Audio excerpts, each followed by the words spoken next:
G'day everyone, welcome back to the shop. Today's going to be part one of a three-part series on making this little rail vise. In this video today we're covering making the rails. There'll be free plans below. Each week I release a video, will be the next plans for the next instalment. So currently here I've got my little finger dial and I'm just sweeping the vise along the fixed jaw just to ensure that the vise is trammed and parallel to the x-axis. And you probably won't believe this, but this is a common problem with apprentices. They don't check it before they use it, and that runs into trouble. In with the parallels, and this is a good old trick. Some rubber bands around the parallels, and that stops them falling over and keeps them in the right place. And currently we're going to put the rail part in the vise jaws. Now this is 25 by 25 millimeters bright mould steel. It's cold rolled, it's got nice square shoulders. Now that's a nominal size. In with my cutting tool, and this is a 12mm end mill, which was purchased through Live Tools. Now another problem here is a lot of apprentices, they don't lock the quill, and as you know a end mill produces a lot of downforce, so it wants to pull the cutter out and pull it down, so it's imperative that you lock the quill. Just touching off on the top of the part here to find my Z0 and dropping down 26mm to take a lick on that end face here. Now the goal here is to bring both parts down to size, and the size of these, or the length of these rail vise, of these rails is 185mm. So you'll see here I'll take a good lick on the right hand side, then I'll reset my X0.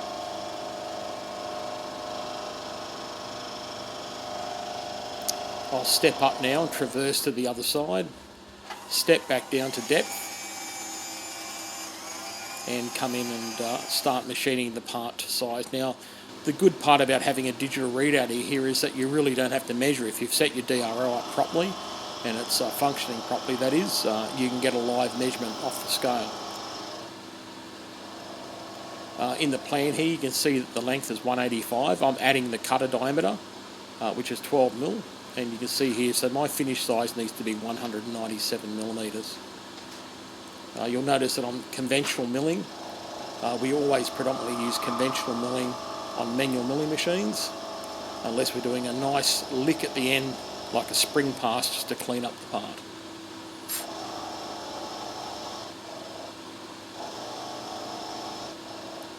Just speeding the video up here so you don't get bored at 500%.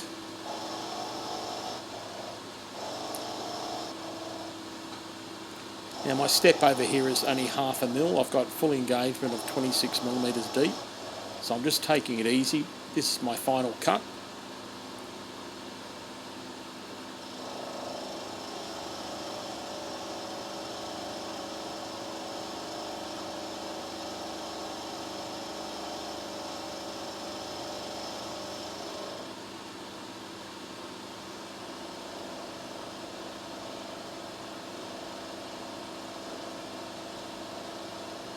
Quick sweep of the vise and in with the next rail to bring it down to length as well.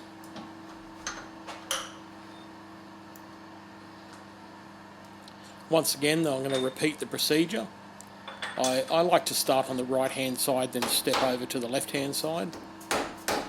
Once again, taking that lick on the right hand side of the rail, I want to clean that face up, and then once that face is clean, X0 again.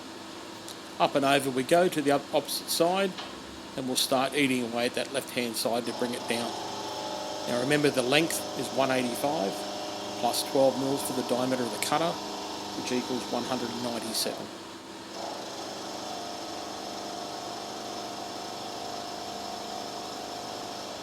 As I stated earlier, I'm stepping over 1/2 mil, and my depth of cut is at 26. I'm taking a full length of the flute cut here, just so I get a nice clean face.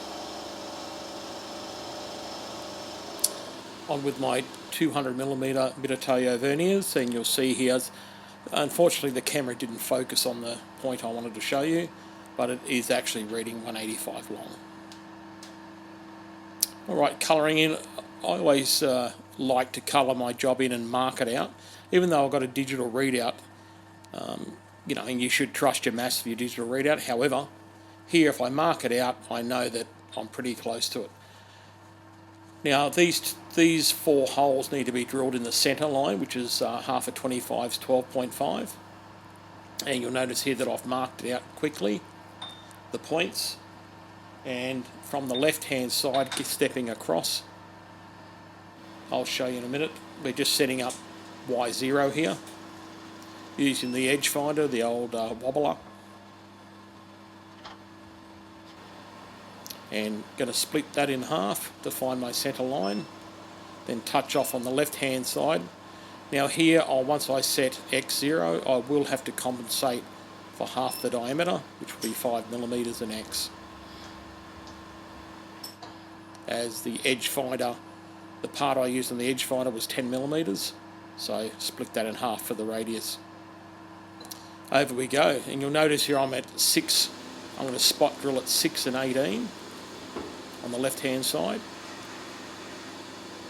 And then I'll traverse over to the right hand side and spot drill at the 167 and 179 location.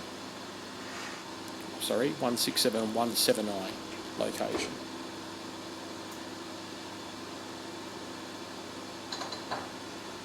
And having a digital readout really helps with this.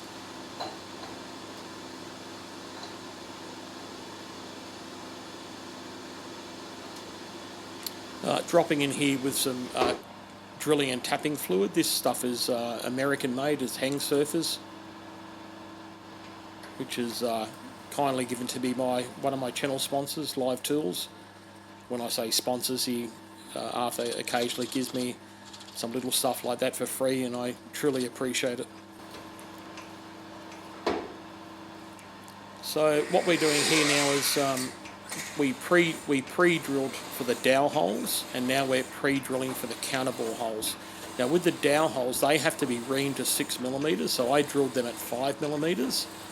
With the counterbore, that has to be 6.5mm, and that's a 6.5mm Sutton drill bit now, high-speed steel drill bit. And then I'll drop in with a counterbore tool and counterbore those. Now you can see I'm using an end stop there, and that makes it easier for when I finish one part, straight in with the next part, and I don't have to set it up again. Now with the counterbore here, I'm actually feeding up with the knee of the mill, not the quill. I find I've got better control, and I can watch my depth with the digital readout as well. I believe the depth of cut here is 6mm. Over to the other side now. And before I do that, I just check to make sure that I've got the right depth. Beautiful, and over we go. Now I'm just showing you here my depth as I'm counterboring. Now you can either use the mechanical readout on the handle of the knee. I choose to use the digital readout, and I'm going to depth of 6mm with my counterbore. Take you in for a closer inspection. Both counterbores are done. Now just my countersink and just taking that burr off at all locations. And those 4 locations are 6mm, 18mm, 167 and 179 on the halfway mark of 12.5 in the y-axis.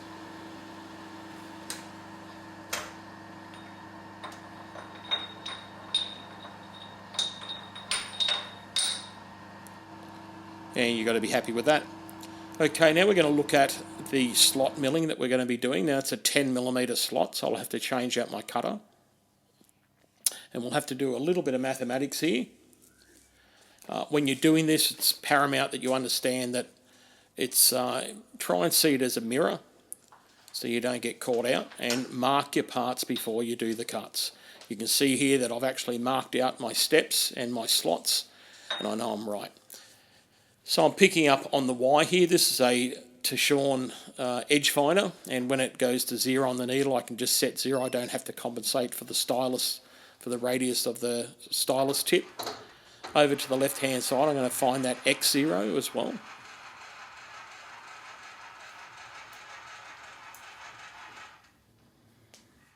And you'll see here I'll set X0 on the digital readout.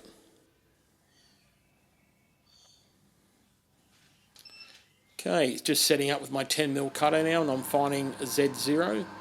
Just using a piece of paper to find that, some cigarette paper. And you'll see here that I need to be 14mm to be where I need to be once I've touched off on that edge. And away I go. You'll notice that the counterbore holes are facing towards me. And this is paramount when you do it, otherwise you'll mill the slot on the wrong side.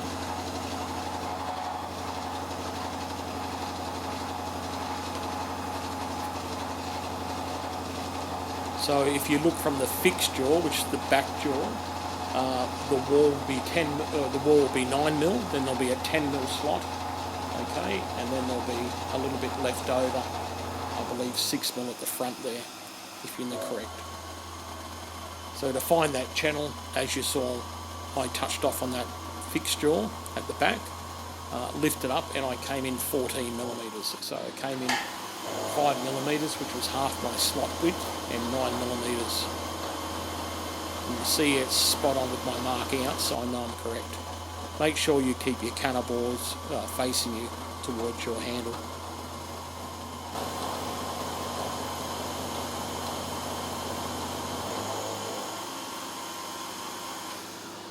Okay, you can see both slots are done now. You can see they're right on the money with my marking out.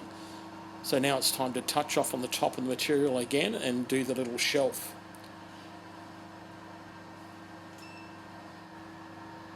Now this little shelf here will be 5mm deep, and you'll see that I've got the counterbores facing the fixed jaw this time, and the slot is immediately facing down. Take note of that when you machine your parts.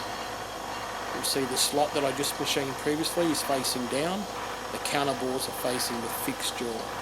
You'll see I'm just eating away at that shelf now. My total depth of cut needs to be 5mm, so I'm cutting here at 4.5mm. And I think I'm taking half or 1mm a cut. I can't remember now in the width of cut of the step over.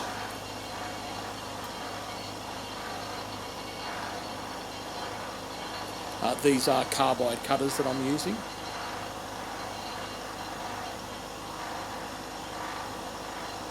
However, high-speed steel will also be just fine to machine these parts out as well.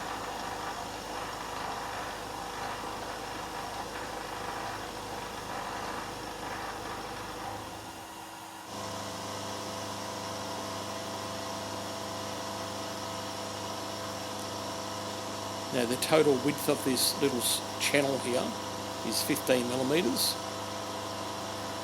And you'll see here I'll drop to depth and I'll come back in again and take that cut.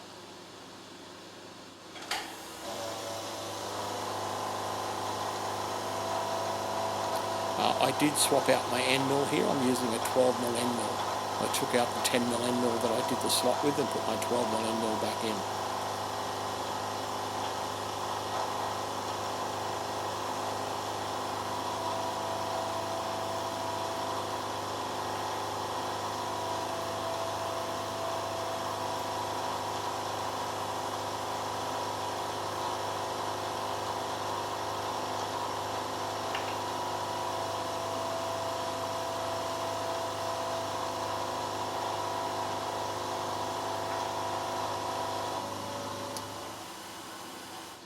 There's the other one, the first one, and then the second one's in the vise. Always remember to take note the way I'm holding the part, so when you do it, you're cutting the proper way, and mark your parts out before you mill them. So this is my final cut. You'll see I've got a stop set up there as well, so each part goes in the same location.